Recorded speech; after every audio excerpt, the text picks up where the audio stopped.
الحمدللہ وکفیٰ وسلام علی عبادہ الذین اصطفیٰ اما بعد۔ اللہ تعالیٰ کی توفیق سے اسلام کی معاشیات کا جو نقطہ نگاہ ہے، گزشتہ ہفتے اس پہ بات چل رہی تھی اور ہم نے آپ سے عرض کیا تھا کہ اللہ کے نزدیک مومن آدمی کی پسندیدہ زندگی جس پہ خدا خوش ہوتا ہے اور اللہ برکتوں سے نوازتا ہے، وہ یہ ہے کہ آدمی اپنی آمدن میں سب سے پہلے وہ حصہ الگ کرے جو اس نے انویسٹمنٹ کرنی ہے، کاروبار کرنا ہے، بچت کرنی ہے۔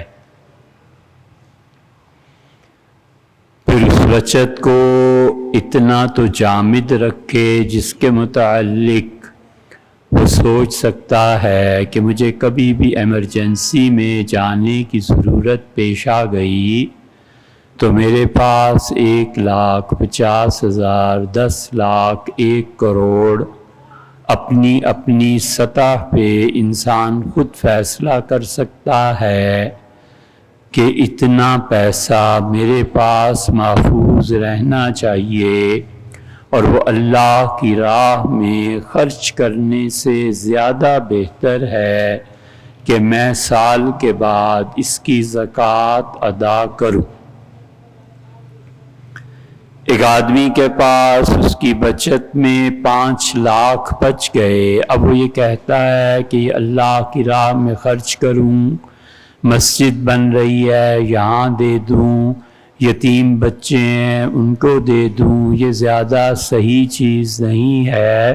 اسے پتہ ہے کہ کوئی بھی ایمرجنسی پڑ گئی، بچوں کی تعلیم میں خرچہ کرنا پڑ گیا، اہلیہ کی طبیعت خراب ہے، خود میں بیمار ہوں، کسی بھی موقع پہ 5 لاکھ کی ضرورت پیش آ سکتی ہے، تو اس کے لیے زیادہ افضل اور قابل ثواب یہ چیز ہے کہ اس 5 لاکھ کو محفوظ رکھے، بجائے اس کے کہ ایمرجنسی پیش آئے اور وہ قرض لے یا کسی سے مانگے۔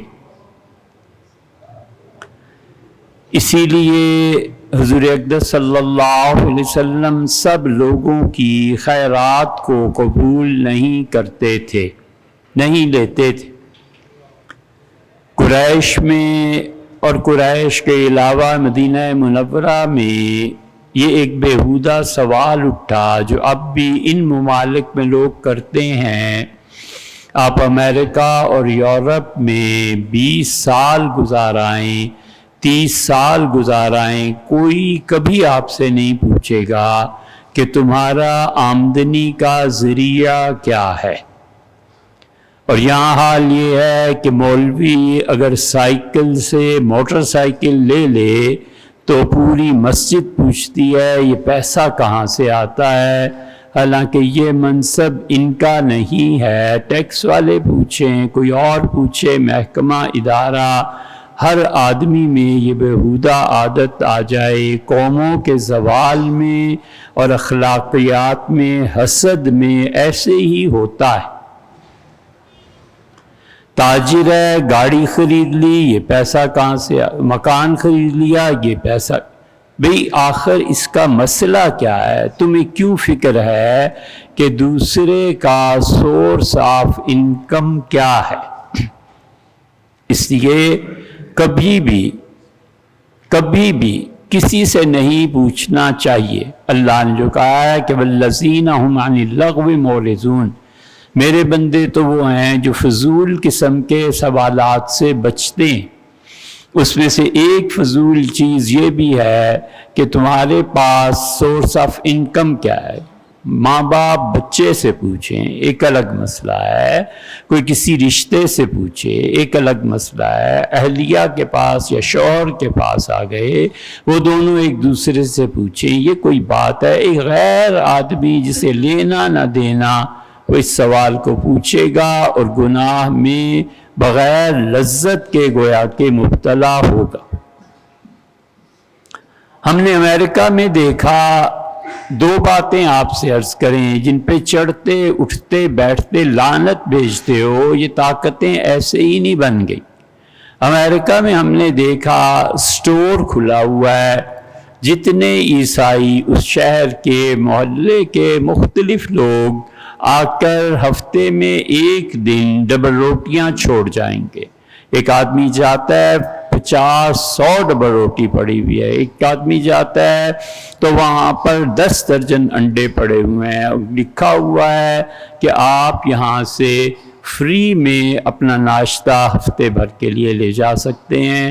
ایک غریب آدمی کو پتہ ہے کہ ایک ہفتے میں مجھے 14 انڈے چاہیے، 14 انڈے ہم نے اپنی آنکھوں سے دیکھا، اٹھا لے گا، اور اسے پتا ہے کہ مجھے 2 ڈبل روٹیز چاہیے، وہ اپنی ہاتھوں سے اٹھا لے گا، اپنے گھر لے جائے گا، ہفتہ بھر اس کی غربت پر پردہ پڑا رہے گا۔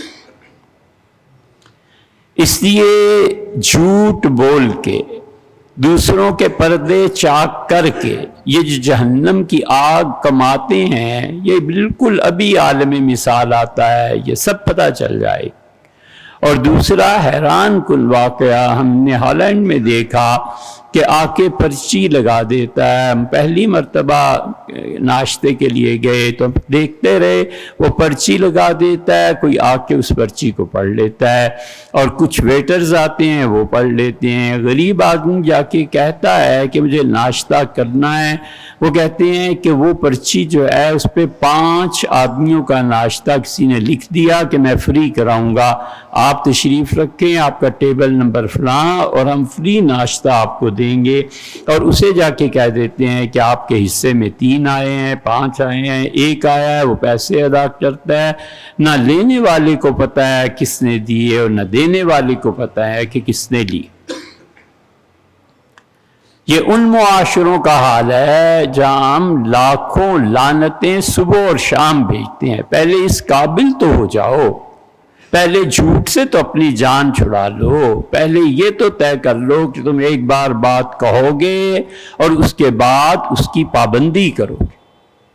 اللہ اسی لیے کہتا ہے لما تقولون ما لا تفعلون، تم کیوں وہ باتیں کہتے ہو جو پوری نہیں کر سکتے؟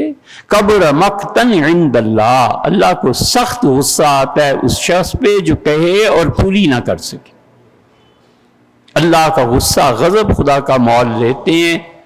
کہہ دیا مسجد میں بناؤں گا، اور سال بعد پتہ چلا کہ 1 لاکھ بھی نہیں ہے، تو بھی کہنے کی کیا ضرورت تھی تمہیں اس وقت؟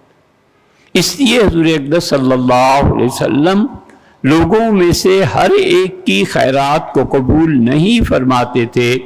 چنانچہ ابو داؤد میں آتا ہے کہ ایک آدمی سونا لے کے آیا، اور حضور صلی اللہ علیہ وسلم سے جانتے تھے، آپ کے ہاتھ میں اس نے ڈلا رکھا، اس نے کہا اللہ کے رسول یہ خدا کے لیے ہے، خرچ کر دیں۔ اور صحابہ رضی اللہ عنہ کہتے ہیں اگر وہ اپنا سر نہ بچاتا تو یقیناً چوٹ لگتی، خون بہتا۔ حضور صلی اللہ علیہ وسلم نے طاقت سے اس سونے کے ڈلے کو لیا اور یوں دے مارا اس کے منہ پہ، اور وہ ہٹ گیا۔ آپ نے فرمایا خیال نہیں کرتے ہو یعنی اپنی ضروریات کا، اور میرے پاس آ جاتے ہو کہ اللہ کی راہ میں خرچ کروں، اور یہ میں خرچ کر دوں اور کل تم چوراہے میں بیٹھ کے بھیک مانگو گے؟ یہ دین ہے معاشی نقطہ نگاہ۔ حضرت سفیان ثوری رحمۃ اللہ علیہ حدیث کی مشکل سے کوئی مستند کتاب ملے گی جن میں ان کا نام نہ، کمال کے تابعی تھے، کیا ان کے فضائل بیان کریں۔ حضرت امام اعظم ابو حنیفہ رحمۃ اللہ علیہ کے معاصر تھے، وہ اپنے زمانے کے ایک سرمایہ دار کے لیے سجدے میں دعا مانگا کرتے تھے۔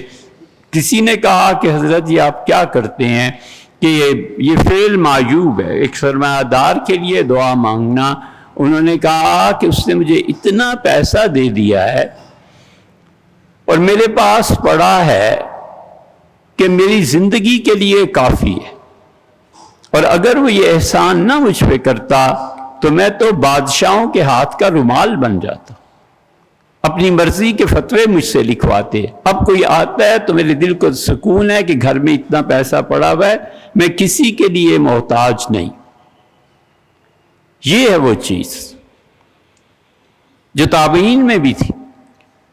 سفیان ثوری رحمۃ اللہ علیہ نے فرمایا ایک مرتبہ کہ 10,000 تولے سونا جس کا مجھے اللہ کو حساب دینا ہو، مجھے زیادہ اچھا لگتا ہے بجائے اس کے کہ میں کمزور ایمان والا اس کو خرچ کر دوں اور اللہ سے ثواب کی امید رکھوں. ہر آدمی کی ایمان کی کیفیت کا اپنا حال. اس لیے شریعت کہتی ہے کہ سب سے پہلے آمدن کے بعد تم دیکھو کہ اس میں کتنی بچت ہو سکتی ہے. وہ بچت ہے. بچت بھی پھر دو طرح شریعت کہتی ہے. ایک وہ جو مستقل بچت کے ساتھ ضرورت بھی شامل ہو گئی. اب ضرورت شامل ہو گئی، مثلا گھر ہے تو وہ گھر میں بچ گیا کہ کسی کو کرایہ دے، اس کی مستقل بچت ہے. گھڑی ہر کمرے میں چاہیے، وہ 10,000 کی گھڑیاں لے لیتا ہے، فرض کر لیں تو یہ اس کی ایک مستقل بچت ہے کہ ضرورت سے زیادہ وہ خرچ نہ کرے. لیکن اصل یہ ہے کہ جو رقم آمدن میں ہے سب سے پہلے اس کو نکالنا، چاہے وہ 10 لاکھ کمائے اور 10 روپے اپنے بینک کے اکاؤنٹ میں بھیج دے کہ یہ بچت ہے میری، اللہ اس پہ راضی ہے اور خوش ہے کہ تم مانگو گے نہیں اور تمہارا ایمان مضبوط رہے گا. وگرنہ حال یہ ہوگا کہ اگر وہ مولوی ہے تو پھر فتوے اس انسان کے بکیں گے اور سرمایہ دار، جابر، ظالم، چھپے ہوئے دشمن تمہیں اس پیسے سے خریدنے کی کوشش کریں گے. اور جب پاس ہو یا پھر بے نیاز دل ہو، کچھ تو ہونا. اس لیے شریعت کا نقطہ نگاہ یہ ہے. اور اس پس انداز کو انویسٹ کرنے کے بعد پھر شریعت کہتی ہے اب جو پیسے رہ گئے ہیں اس میں اپنے گھر کا بجٹ بنا لو. کہیں سے کم کرنا پڑتا ہے کم کرو، کہیں اضافہ ہے تو اضافہ، لیکن سب سے پہلے آمدن میں سے کچھ حصہ بچا لینا چاہیے تاکہ آگے کو دین کا کام چلتا رہے. دارالعلوم دیوبند بھی ایسے ہی چلا تھا. دیوبند میں جتنا پیسہ ابتدائی دور میں آتا تھا وہ لوگ آمدن میں جو چندہ ہوتا تھا اس کا پیسہ بچا کے، اس زمانے میں بینک کے احکامات واضح نہیں ہوئے تھے. کچھ علماء کہتے تھے اس کا سود جائز ہے دارالحرب، کچھ علماء کہتے تھے ناجائز ہے. اس زمانے میں حضرت شاہ رفیع الدین صاحب رحمۃ اللہ علیہ جو محتمم تھے، اس سے پہلے دور میں وہ اپنا بچا ہوا چندے سے بچا کے پیسہ کوٹھی میں ڈال دیتے تھے. کوٹھی کس کو اس زمانے میں کہتے تھے؟ بینک کو. کیونکہ انگریزوں کا نیا نظام آیا تھا. 1880-81 میں لاہور میں پہلا بینک کھلا تھا تو کوٹھیوں میں بینک ہوتے تھے، تو اس سے اس کا نام کوٹھی تھا جسے ہم آج بینک کہتے ہیں. تو اس زمانے میں وہ ڈال دیتے تھے، اس پہ آتا تھا نفع. اب وہ نفع سود ہے نہیں ہے، یہ احکامات تو بہت بعد میں مفتی حضرات نے، اور اب بھی اختلاف ہے ہندوستان کا اور پاکستان کا، وہ ایک لمبی بحث ہے، اس کو چھوڑیے. لیکن یہ کہ ہمارے اکابر ایسے کرتے تھے. اب بھی دارالعلوم کراچی جو چندہ زیادہ آ گیا، پراپرٹی خرید لی، کوئی چیز خرید لی، اس کا کرایہ آتا رہا، بچوں کو کھانے پلانے، یہ وہ دینی تعلیم کے پھیلاؤ میں انہوں نے اس انداز کو اپنایا ہے. اور یہی اسلام کہتا ہے کہ 10 لاکھ کماتے ہو، 9,50,000 9,90,000 خرچہ ہے، ٹھیک ہے، لیکن یہ جو 10,000 ہے نا، سب سے پہلے تو انہیں داخل کرو اس چیز میں جو آئندہ کو بڑھوتری ہو، فائدہ ہو. اس لیے کہ شریعت وہی ہمارے سامنے اس کی اکانومی نہیں ہے، اس کی اکنامکس نہیں ہے. بدقسمتی سے دین محدود ہو کے رہ گیا نماز میں، اور دین محدود ہو کر رہ گیا زکوٰۃ، وہ بھی کوئی اللہ کا بندہ دیتا ہے. اور بس وضو میں ان مسائل جو مسئلے خالصتاً اللہ کا حق بنتے ہیں، یہ غور سے سننا، اور اس پہ بحث ہم سے نہ کرو، کسی اور سے پوچھو. خالصتاً جو اللہ کا حق بنتا ہے اس کے بارے میں اتنے کانشیس، اور لگ جائے تہمت تو توبہ توبہ۔ اور جن میں اللہ کے اور بندے کے حقوق دونوں شامل ہیں پرواہ نہیں، اور خالصتاً انسانی حقوق ہیں تو بھی پرواہ نہیں۔ یہ اس معاشرے میں ہوتا ہے جو سوسائٹی بیلنس نہ رہے۔ بدکاری کرنا عورت کرے یا مرد کرے، خالص اللہ کا حق ہے۔ یاد رکھو یہ ایک فطری خواہش ہے، نکاح میں قانونی حیثیت اس کی دیتا ہے۔ اب نکاح نہیں ہے، فطرتاً اس سے اپنی خواہش پوری کرنی ہے۔ شوہر کرتا ہے، بیوی کا کوئی حق نہیں ہے کہ وہ کہے کہ تم یہ کر رہے تھے، بیوی کرتی ہے، شوہر کا بھی حق نہیں۔ یہ خالص اللہ کا حق ہے۔ اللہ چاہے تو معاف فرما دے، اللہ چاہے تو قیامت میں پکڑ لے۔ شراب پینا خالص اللہ کا حق ہے، کسی آدمی کو کسی پہ اعتراض نہیں کرتا۔ ابن نجیم رحمۃ اللہ علیہ کو اللہ نے زندگی دی ہوتی تو اپنے زمانے کے ابو حنیفہ ثانی ہوتے رحمہ اللہ، انہوں نے الاشباح والنظائر میں ان تینوں چیزوں کو لکھا ہے۔ ان کا خالص اللہ کا حق ہے، بندے کا حق ہی نہیں۔ اور تیسری چیز جانور کا ذبح کرنا، وہ کہتے ہیں یہ خالص اللہ کا حق ہے۔ اللہ اگر اجازت نہ دیتا، کسی کی مجال تھی کہ وہ ذبح کرتا جانور کو، آخر وہ زندگی ہے۔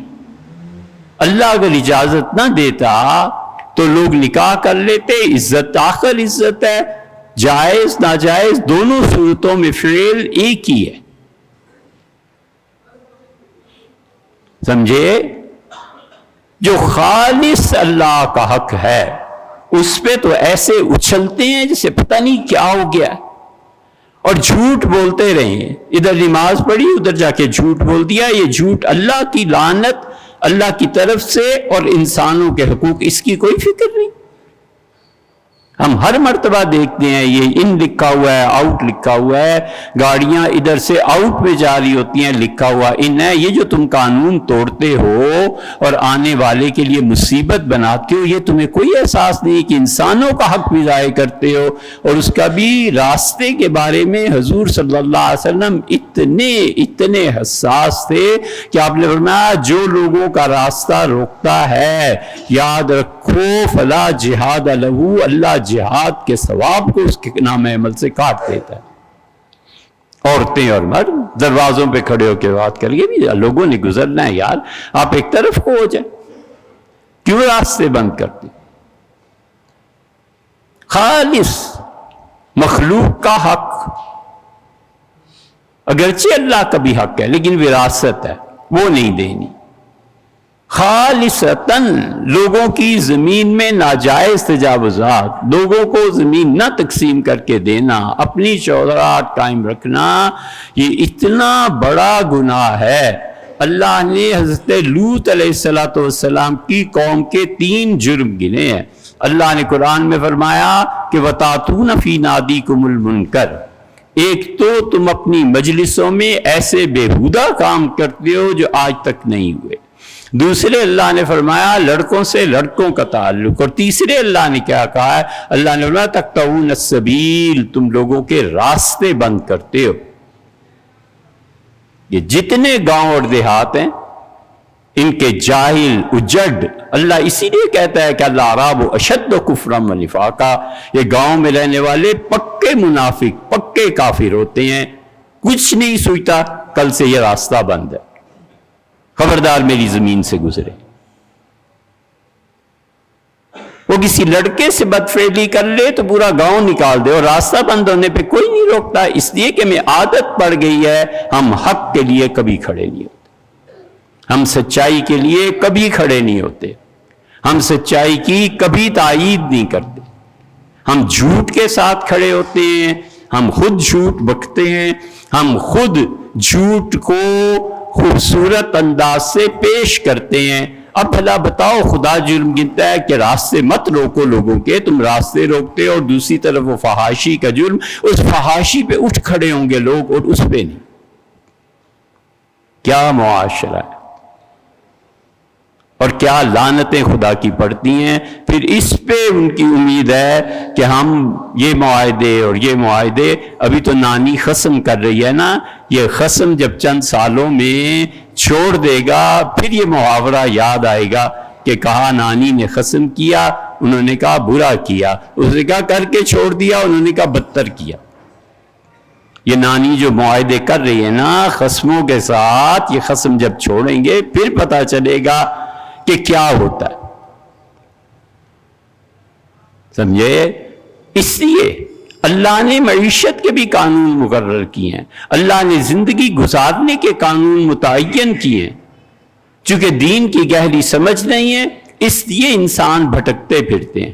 یاد رکھو اللہ نے مسائل کے حل کے لیے 3 درجے رکھے ہیں، اور جو شخص ان 3 درجات پہ قائم رہتا ہے سکھ کے ساتھ زندگی سکھی رہتا ہے، کوئی پرابلم نہیں پیش آتی. اللہ کہتا ہے سب سے پہلے تم نے اپنے مسائل کا حل دیکھنا ہے میری وحی کیا کہتی ہے. وحی کے بعد دوسرا درجہ عقل کا ہے، عقل سے حل کرنا ہے. عقل اور وحی دونوں میں حل تمہیں نہیں ملتا یا اس کو کراس کر گئے ہو تو پھر تیسری چیز تمہاری طبیعت ہے. یہ 3 درجے ہیں زندگی ایسے ہی گزار. مثلا طلاق دینی ہے نا تو یہ حیوان پنا ہے کہ طلاق جاؤ طلاق. روز مسائل آتے ہیں ولیعاذ باللہ، ہم حیران ہوتے ہیں کہ کوئی عقل نہیں. خدا کی وحی کیا کہتی ہے؟ خدا کی وحی کہتی ہے کہ جب تمہارا اور بیوی کا اختلاف ہو جائے تو تم اس سے اپنا بستر الگ کر دو. وہ کمرے میں سوتی ہیں، تم دالان میں آ جاؤ. یہ پہلا حل ہے. شریف مرد و عورت کتنے دن برداشت کریں گے؟ اللہ فرماتے ہیں دوسرا حل اس کا یہ ہے کہ فَبْعَثُوا حَكَمًا مِّنْ أَهْلِهِ وَحَكَمًا مِّنْ أَهْلِهَا. عورت کے خاندان اور مرد کے خاندان سے کسی کو چنو، وہ دونوں بیٹھیں، جرگے بیٹھیں. يُوَفِّقُ اللَّهُ بَيْنَهُمَا، میں اللہ ان دونوں کو توفیق دوں گا کہ میاں بیوی کی صلح ہو جائے. اللہ نے کہا ان ارادہ اصلاحً، اگر ان کی نیتیں صاف ہوں، نیت میں ہی فطور بھرا ہوا ہو تو پھر وہ بیٹھے گا اور شر پھیلائے گا. شریر آدمی ایسے ہی ہوتے ہیں. 2 چیزیں ہوگی. اسی لیے اللہ کہتا ہے کہ تعرفون بسیماہم، تم ان شرارتیوں کو ان کے چہرے سے، ان کے اٹھنے بیٹھنے سے پہچان جاؤ گے. عام آدمی میں اور عارف باللہ میں یہ فرق ہے کہ عام آدمی جسم کو دیکھتا ہے اور عارف باللہ جسم کو بھی دیکھتا ہے اور اپنے دل کی نگاہوں سے اس کے باطن کو بھی دیکھتا ہے. وہ جان جاتا ہے کہ ہے تو بہت اچھا، سوٹیڈ بوٹیڈ یہ وہ، لیکن اس کے دل میں جو شر ہے نا، جو پرورش پا رہا ہے اس سے خدا کی پناہ مانگتا ہے. یہ عارف باللہ جو ہوتے ہیں نا وہ اسی لیے سیدنا علی رضی اللہ عنہ نے کہا کہ ان الناس نیام، لوگ نیام سوئے ہوئے ہیں. اذا ماتوا فانتبہوا، یہ مریں گے تو پھر اٹھیں گے. بہت گہری بات امیر المومنین رضی اللہ عنہ نے فرمائی، بہت گہری بات. کبھی گھنٹہ ہمیں ملے بات کرنے کے تو ہم آپ سے عرض کریں کہ امیر المومنین کے اس جملے کا کیا مطلب ہے. ان الناس نیام، لوگ سوئے ہوئے ہیں. اذا ماتوا فانتبہوا، جب مریں گے تب اٹھیں گے. خدا کہتا ہے 2 وفد آپس میں بیٹھ جائیں. اللہ تعالیٰ فرماتے ہیں اس سے بھی مسئلہ حل نہیں ہوتا تو تم اپنی بیوی کو حالات کے سدھرنے کے لیے ہلکی سی ضرب لگاؤ، چوٹ. حضور اکرم صلی اللہ علیہ وسلم مجھ سے پوچھو، کبھی اپنی بیوی کو ایسے نہیں مارنا کہ اس کی سہیلی پوچھے یہ داغ کیوں پڑا ہے تو وہ جھوٹ بولے. اور فرمایا خبردار کسی کے چہرے پہ نہیں، حتیٰ کہ گدھے کو حضور صلی اللہ علیہ وسلم نے دیکھا اور اس کے منہ پہ خون بہ رہا تھا گدھے کے، تو آپ نے فرمایا بڑے ظالم ہیں وہ لوگ جو لوگوں کے چہرے پہ مارتے ہیں، چیزوں کے چہرے پہ مارتے ہیں، جانور کے. ہمارے ہاں جب بچے کو تھپڑ مار رہے ہوتے ہیں اس کے منہ پہ، انہیں یہ حدیث نہیں پتا کہ کہ گدھے پہ بھی حضور صلی اللہ علیہ وسلم نے اعتراض کیا ہے. یہ کیا، یہ کیسے باپ ہیں یار؟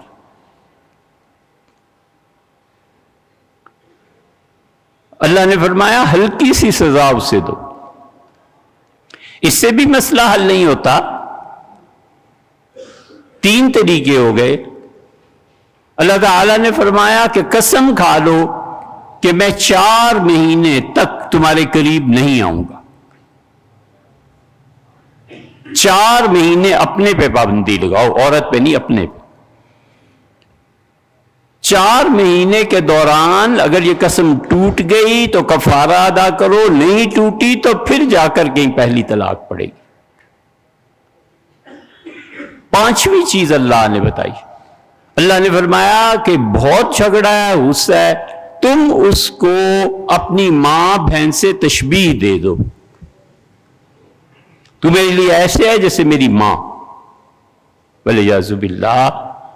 اور اللہ کہتا ہے پھر تمہیں ہوش آ گئی تو 60 مسکیناً 60 غریب لوگوں کو کھانا کھلاؤ 2 وقت. یہ تمہاری قسم کا کفارہ ہے.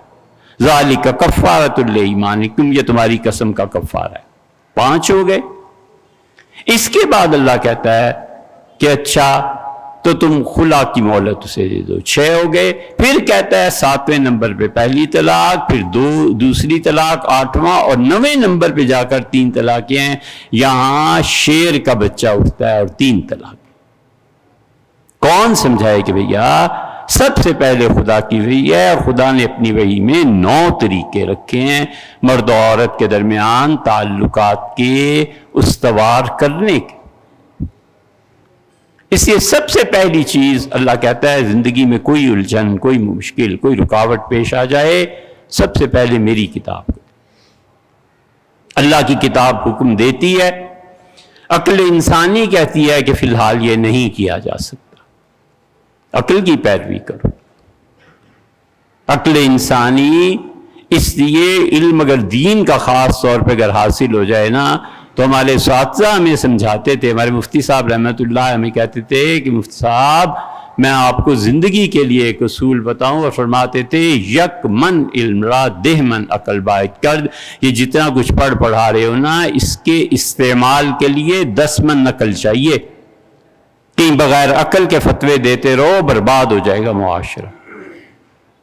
علم نہیں ہوتا، علم ہو تو عقل نہیں ہوتی. نکاح کے عمر کی شریعت نے کوئی حد نہیں رکھی. لڑکی 8 سال کی ہے، 10 سال کی ہے، 15 سال کی، 18 کی، شریعت نے اس کی حد مقرر نہیں کی. اسے چھوڑ دیا ہے کہ تمہاری سوسائٹی میں جس طرح نکاح کیا ہے بس کرو. سوسائٹیز اب بھی ایسی ہیں جہاں 13-14 سال کی بچی کا نکاح ہو جاتا ہے. سوسائٹیز اب بھی ایسی ہیں جہاں پہ 18 سال کی پابندی ہے. سوسائٹیز ہمارے یہاں معاشی انتشار اور دیگر وجوہ کی بنا پہ اب تو بچیوں کی عمر 25-25 سال ہو جاتی ہے اور رشتہ نہیں ملتا. شریعت نے متعین نہیں کیا. عقل انسانی کیا کہتی ہے؟ عقل انسانی یہ کہتی ہے، اپنے ملک کے حالات یہ کہتے ہیں کہ 18 سال عمر مقرر ہونی چاہیے. غور سے سمجھو اس کو. جب شریعت نے وقت متعین نہیں کیا اور عقل انسانی کہتی ہے کہ 18 سال کم سے کم اتنا تو ہونا چاہیے، تو اگر گورنمنٹ منع کر دے تو شریعت کا وہ جو طرز عمل تھا اس کی بجائے عقل انسانی پر فتویٰ کیا جائے گا، قانون بنایا جائے گا. ملک کا حکومت جو قانون بناتی ہے 18 برس کا، بالکل ٹھیک ہے، کوئی اعتراض ہو ہی نہیں سکتا.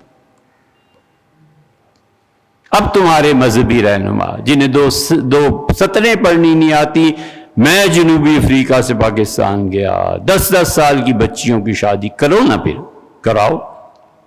لما تقولون ما لا تفعلون، وہ باتیں کیوں کرتے ہو، کہتے ہو جو کرنی. کبر مقتا عند اللہ، اللہ کو سخت غصہ آتا ہے اس شخص پہ جو کہے اور کرے نہیں. کرو اب 10 سال کی. ایسے ہی جھوٹ اور مذہب کا کارڈ استعمال کرنا ہر زمانے میں. وہ جو جناح صاحب نے پاکستان بنایا تھا وہ بھی یہی کرتوت تھے مذہب کے نام پہ، اور یہ تو پاکستانی مجیب اور بھٹو صاحب نے بنایا، اس کے تو کہنے ہی گیا. اس لیے شریعت کہتی ہے میری روشنی نہیں، عقل انسانی سے بھی۔ عقل کے بعد تیسرا درجہ آتا ہے طبیعت کا۔ طبعاً ایک چیز پسند ہے، عقل کہتی ہے لے لو کوئی حرج نہیں، شریعت کہتی ہے لے لو کوئی حرج نہیں، طبعاً جی چاہتا ہے کہ اے سی لگے۔ اب اس کا طبعاً چاہتا ہے اے سی، تو کیا ضرورت ہے اعتراض کی؟ بھئی لگایا ہے اس نے اے سی، سونے دو اس کو، آرام کر۔ ہم بار بار کہتے ہیں کہ اعتراض اور نفع کبھی جمع نہیں ہوتا، علم اور سستی کبھی جمع نہیں ہوتے، حسن اور عشق کبھی جمع نہیں ہوتے،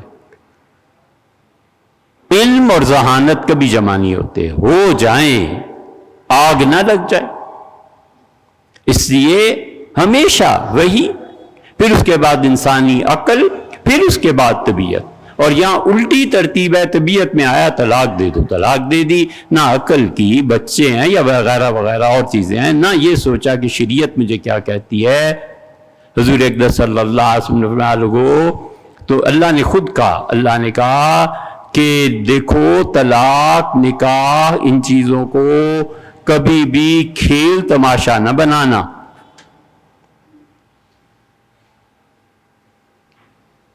اور حضور صلی اللہ علیہ وسلم نے فرمایا جو اللہ کے ان احکامات کو کھیل تماشا بنائے گا خدا کا غضب اس کو گھیر لے۔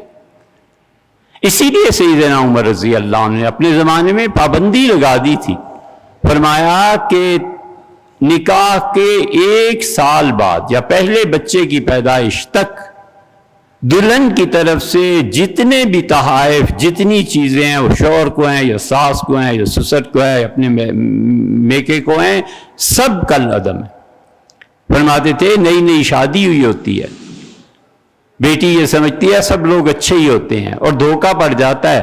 فرماتے تھے 1 سال تک اس کے مالی تصرفات اجازت نہیں ہے۔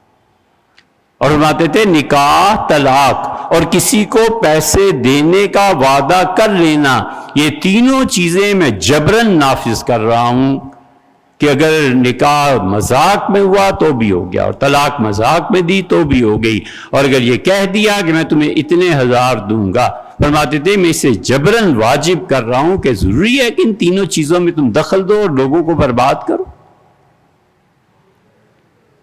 سمجھے میاں؟ اس لیے کبھی بھی نقصان، اعتراض اور نفع جمع نہیں ہوتے۔ اعتراض بھی کرتے رہو آپ کی دکان یہ ہے، آپ بٹ صاحب کپڑا بڑا خراب دیتے ہیں، اتنا مہنگا۔ ایک دن بٹ صاحب نے ہاتھ جوڑ، ان کا بھائی کہیں اور سے لے لو، آتے ہو پھر ناراضگی ہوتی ہے، کیا فائدہ؟ ہر چیز پہ اعتراض، باپ پہ، باپ یہ کرتا ہے، باپ یہ کرتا ہے، اور اسی کا تو دیا ہوا کھانا ہے، وہی تو پیسے دے گا تو تعلیم چلے گی۔ اب اعتراض بھی کرتے رہو اور اس سے نفع بھی اٹھاتے رہو۔ سبحان اللہ، یہ عجیب بات۔ شوہر پہ روز اعتراض، آج یہ ہے، آج یہ ہے، آج یہ، مہینے کے بعد کمائی بھی اسی نے لا کے دینی ہے۔ یہ عجیب منطق ہے کہ آگ اور پانی جمع کر لیں اور اعتراض اور نفع جمع کر لیں۔